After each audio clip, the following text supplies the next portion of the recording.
Good evening.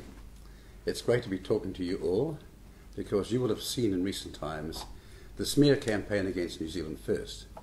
And so I was desirous of speaking directly to you, my supporters, and those people who have confidence in me and New Zealand First, and ensuring that in talking to you that my message was not edited or contaminated by interfering comment not associated with the facts.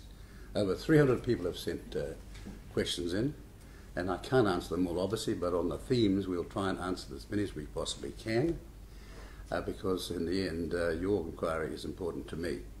So, could we begin with the first one, and I'll read them out and then answer the question. The first one is from Deborah Turner. What does the NZ First Foundation do, and what was it set up for? Now that's an excellent question. The reality was that a group decided that the National Party had a foundation, that we should duplicate that. And my only involvement then and all the way through was to say at the start, you make sure it's legal. They got a legal opinion, decided that they need to get a legal opinion from outside, from a very major legal firm in this country, as to the structure and its legality, and that's what they got. The next question is from Rick Didham. Is the Serious Fraud Office justified in launching an investigation into your party's handling of donations and loans? That's a very curious question as well, because frankly, having seen the controversy out there and all sorts of statements being made, many pages and pages long, while saying nothing illegal has happened here, nevertheless kept the innuendo going. And so we had decided, from my consultation with the party itself, that we should request the police's involvement, because they would have the powers to get at the truth. And one of the powers we need to make sure that they get at is how come private information, which is a criminal offence in terms of access to it, could be out in this way. People are entitled to obey the law, as we have sought to obey the law. Now, next question is from Julie Carr. Why were your board presidents not informed about the existence of the New Zealand First Foundation? The answer is they were. The next question is from Jenny Morgan. Why did the President of New Zealand First resign? Let me tell you that there was an allegation of bullying which we had decided at the time, and it was made against the then President, had to be inquired into. We did not want to sweep this under the carpet, and so we said this matter has to become central to a party investigation if we are to hold true to our traditions and the rights of people in the organisation. And that's what set this whole thing off. The next question is from Phil Lindsay. The foundation is there to financially support the party.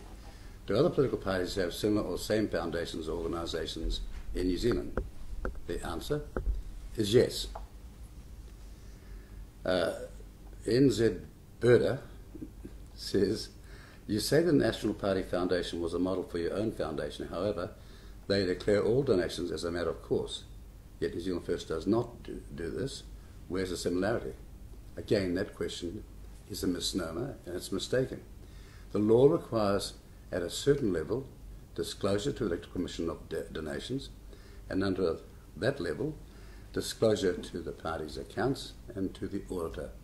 And that's what the law is and has never been changed for some substantial time now. Next question, Lindsay Algra. Why are donors so afraid of the public knowing they are donating to those political parties? Why not just donate the full amount and disclose the information? Very good question. But you see, we have a secret ballot in this country, and people are entitled to have the way they vote kept secret. And they're also entitled under the law, they're entitled to have contributions they make to political parties kept secret. And they're also entitled to support democracy, because without these contributions, how does a party get out in their very long campaign and get their message away? Because the difference for this would be, if we don't have such a system of public fundraising, then the taxpayer will have to pay, and we're diametrically opposed to that. Ash Seger says, what percentage of donations are from residents, non-residents? Well, to the best of my knowledge, it has only been from New Zealand legal entities and residents. Richard Holland, how many Chinese Communist Party linked donors, contributors does the foundation have, and the total value of their donations? I am very confident that there are no such donations. The next question is from Karen Mary. Do you agree that political donations should be more transparent?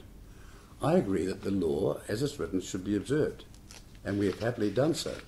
Remember, the National Party had to correct its own donations and its own lists not so long ago, under Mr. Bridges' leadership. So any party can make mistakes, and I'm not saying we haven't made mistakes. I'm saying any and every party can make mistakes, and a lot of parties have, and a lot of parties have filed corrections. No one has challenged their integrity or their honour in doing so. The next question from Ben McNally. Will you step down as Deputy Prime Minister if you are found to have misled the public and received money you shouldn't have due to the position of power you are in? I did not receive any money. Full stop. I'm not part of the foundation. Full stop. And so, have I got any information that I can proffer to, for example, the police or the Serious Fraud Office? No, because I've never seen one of the accounts. And that happens to be the truth. The next question is from Judy Haynes. Is it ethical for RNZ, that's Radio New Zealand I assume, to be exposing the names of donors when they have made donations under 15,000 so that they can remain anonymous? Can RNZ be sued for their breach of privacy by naming donors publicly? What a fascinating question. And I'm going to leave that to the police, because that's one of the questions we're going to ask them. The reality is that someone has stolen information here. We are pretty certain who that person is, and that it's capable of being traced, but we intend to leave that to the police to decide. The next question is from Roy Byrne. How do you respond to the horse racing industry donations to your party as the horse racing minister? Well, Roy, for 30 years I've been talking about the need to save this industry. For 30 long years I've said that this industry that employs tens and thousands of people, mainly young people, and generates about 1.6 billion towards our economy, is huge in the provinces, is seriously capable of exports of far greater potential to drive our economy up, that this industry needs to be saved. I didn't write the policy with respect to this. An independent man came from Australia who's a world-class expert. He wrote the Massara report, and I'm just trying to follow it. So no one is buying any policy here because Mr. Massara is independent of them all. That's why I got an outsider from overseas, who nevertheless would have the respect worldwide in what his opinions might be. The next question, well, there's many more, but frankly we've run to the end, so thank you, and you have a great night. It's been a pleasure talking directly to you, because this gives me a chance to put information out there that the public need to know. Am I aware of the legal opinions which support the legality of the New Zealand First system here? Yes, I am. Have I seen the forms which gave the people making donations the options of where they wanted the money to go? Yes, I have. In the fullness of time, I've got no doubts. So will you. You have a good night.